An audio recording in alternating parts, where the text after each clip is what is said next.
Cette salle sera une salle culturelle et pas une salle de cinéma. Voilà. Donc, il y a eu un travail qui a été fait pour ce projet avec toutes les associations existantes actuellement pour travailler à qui va la faire fonctionner, parce qu'il faut que ce soit une salle qui fonctionne, évidemment.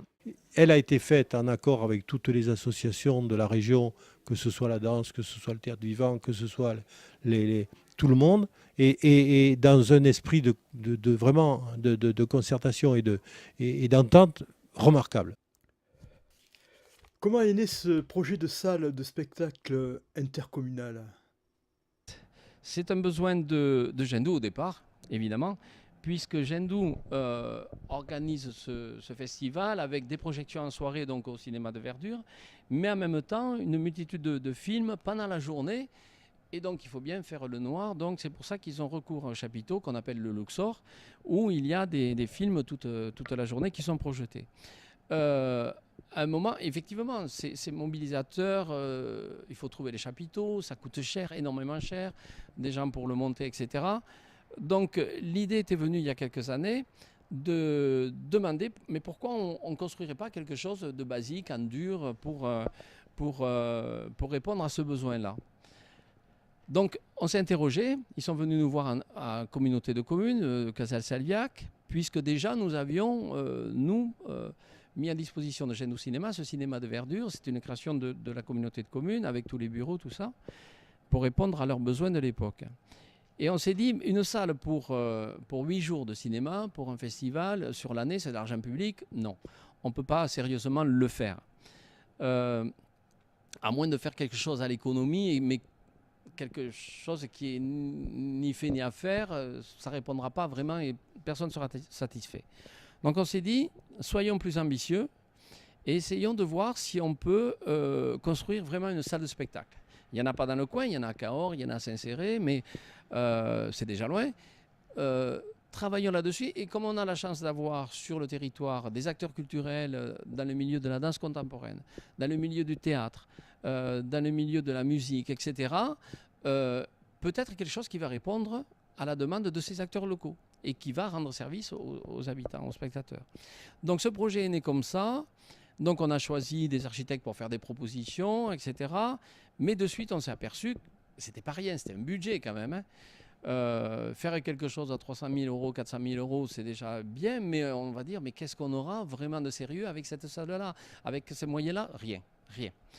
Donc, on a eu la chance que lors du dernier mandat de Martin Malvy en tant que président de la région, que celui-ci lance un appel à projets, des appels sur des projets innovants qui fassent bouger un petit peu le territoire. Et donc, ils ont mis en place des critères. Et quand on a vu ça, on a dit, mais notre projet, un milieu rural quand même, ça peut s'inscrire dans cette démarche-là. On a regardé ça et puis on est allé défendre le projet à Toulouse. Et il a été retenu, comme une douzaine d'autres, à Midi-Pyrénées, ce qui nous a donné l'énorme avantage d'avoir un financement à 50% de la région. Et ça, c'est pas quand même négligeable. Partant de là, on s'est dit, bon, allez, on va quand même travailler sérieusement sur un beau projet. Et comme le seuil minima était à 1,5 million, à 1,5 million déjà, on peut parler sérieusement de salle de spectacle. C'est ce qu'on a fait. Puis après, pour compléter donc cette part de financement, parce que 50% qui restait pour la communauté de communes, c'était quand même encore assez lourd. On est allé chercher les aides du département, de l'État, de l'Europe aussi pour les équipements, et on est arrivé à 76% de financement par les partenaires. Donc là, on a dit, OK, on y va. C'est parti. Et donc c'est comme ça qu'on a on a pu faire sortir de terre cette salle de spectacle à Gendou. J'imagine que les acteurs culturels locaux ont été consultés pour mener à bien ce projet. Ah oui. Ah bien sûr. Oui. Je le dis à chaque fois, ce n'est pas un projet qui peut naître que de la seule volonté politique des élus. En matière culturelle, mais je pense dans d'autres disciplines aussi, on ne peut pas décréter, décider en disant je vais poser un projet là parce qu'il y a un manque d'activité culturelle, je vais le poser et puis on verra bien. Non. Sinon, on le gère dans les conditions d'une collectivité. Collectivité, fonction publique, etc., ça veut dire quand même c'est très compliqué.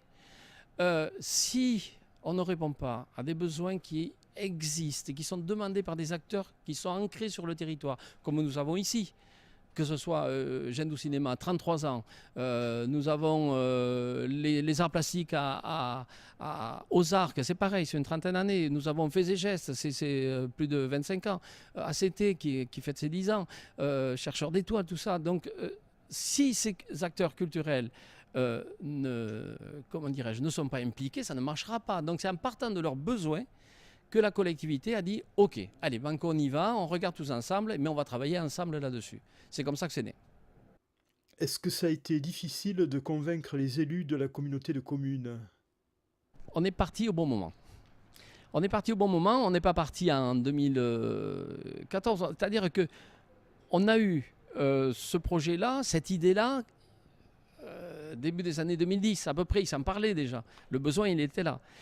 Et donc, on l'a fait évoluer parce qu'il ne suffit pas que je sois convaincu, il faut aussi convaincre les élus qui sont à la communauté de communes et puis bien peser le pour et le contre d'un tel projet, trouver des arguments et puis se le faire approprier par la communauté de communes. Et donc, on a travaillé là-dessus, ça a pris du temps.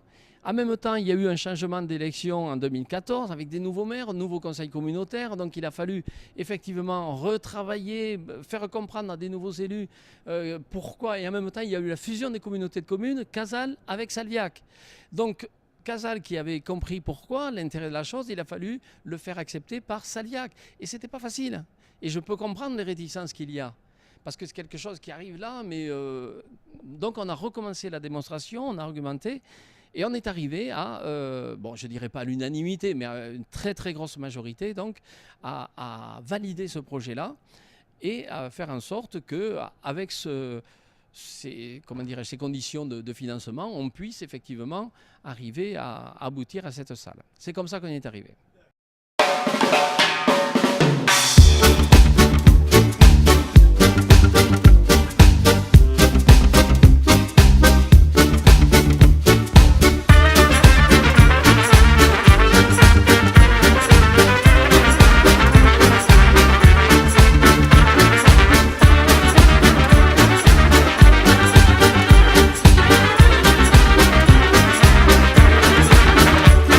I go to a club on a Saturday night. I order vodka to make me feel right. The place is packed, dancing couples everywhere. Take a seat in the corner and stare. Suddenly I see you are dancing. Comment expliquer le retard de la livraison de cette salle? Oui, pas très important les retards. C'est-à-dire que, évidemment, moi j'aurais bien aimé, on aurait souhaité tous ensemble que cette salle soit fonctionnelle pour l'édition 2017 de Gendou Cinéma. Mais un projet, administrativement, la préparation, c'est très long. C'est beaucoup plus que la phase de travaux. Donc on a eu des retards là-dessus, à chaque fois amendé, trouver aussi, après il y a les appels d'offres, il y a tout ça, donc trouver les bonnes entreprises. Donc ça prend du temps. Et quand on a décidé tout ça, il faut des réunions de chantier, il faut pouvoir travailler là-dessus, avoir toutes les autorisations. Donc ça prend beaucoup de temps, plus de temps qu'il n'était prévu. Et on est arrivé à démarrer le chantier en fait en janvier 2017, au lieu de le démarrer à l'automne 2016. Donc déjà, voilà, ça a pris du temps. Après, il y a eu des intempéries aussi, parce qu'il a fallu faire des terrassements. Dans un terrain comme celui-là, eh ça retarde les travaux forcément. Voilà. Et puis après, retard entreprise aussi, quelques-unes. Mais bon, ça se gère. Et plutôt que d'arriver à faire un mauvais projet pour être à l'heure, j'ai préféré dire, OK, on va prendre le temps. C'est pas grave, Gendou, prévoyez toujours votre chapiteau et puis on va prendre le temps. Je préfère qu'on livre une salle de spectacle dans de bonnes conditions plutôt que de bâcler quelque chose et surtout soigner l'acoustique. C'est ce qui est très important. Peut-on aborder la question de la programmation à venir? Le fait de construire une salle comme ça, vraiment dédiée au spectacle, nous a dit attention, il faut quand même la remplir. Et là, ça ne s'improvise pas comme une programmation dans une salle des fêtes où on n'aurait pas un besoin éphémère. Là, on a, au sein de la communauté de communes, tout le monde a été d'accord, les élus, et je les remercie. De même que les associations culturelles du territoire, on s'est réunis en commission. Il y a eu un accord unanime pour dire ok, on va travailler sur une programmation culturelle de territoire. Et en associant tout ce qui se faisait déjà. Parce que Gendou, la salle de Gendou ne va pas centraliser tous les spectacles. C'est pas vrai. Il y aura toujours des spectacles dans les salles des fêtes, à l'abbaye, à l'Oustal, ailleurs, dans les églises, puisqu'ici il y a pas mal de concerts classiques. Bien sûr, on ne change rien, on ne déséquilibre rien. Mais on essaie d'apporter un plus avec cette salle-là, parce qu'il y a des spectacles qui ne peuvent pas se faire ailleurs que dans une salle de spectacle. Voilà. Et donc, on va travailler avec le cinéma de Gendou pour des projections à l'année, mais ce n'est pas une salle de cinéma non plus. Hein. On ne prend pas la place des autres. Ça peut être des documentaires, des films de patrimoine, etc.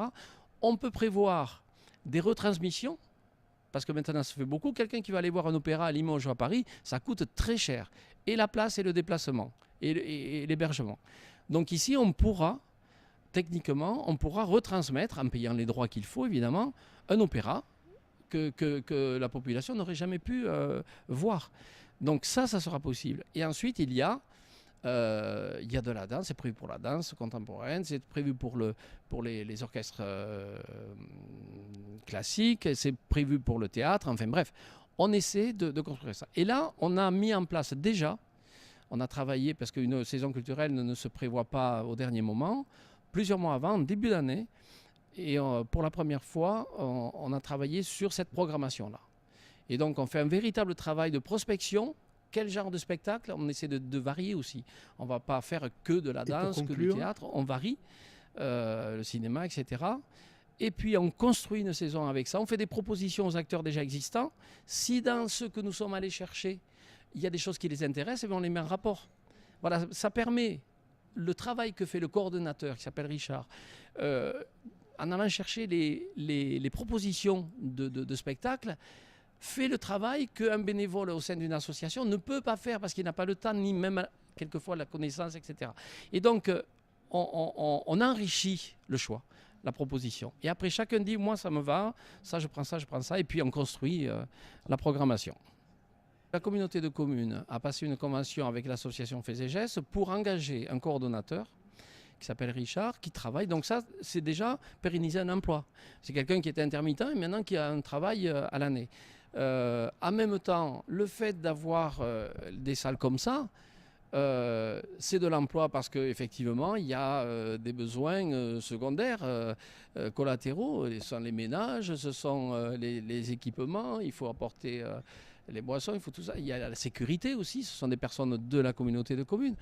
Et en même temps, quand les gens viennent au spectacle, ils vont consommer à droite, à gauche, etc. Donc c'est un ensemble en fait. Il faut voir toute manifestation culturelle a des répercussions économiques. Sur notre territoire, les activités culturelles, c'est 16, sur les années 16 à 17 emplois, l'équivalent temps plein de 16 à 17 emplois. C'est une entreprise. C'est une entreprise, bien sûr.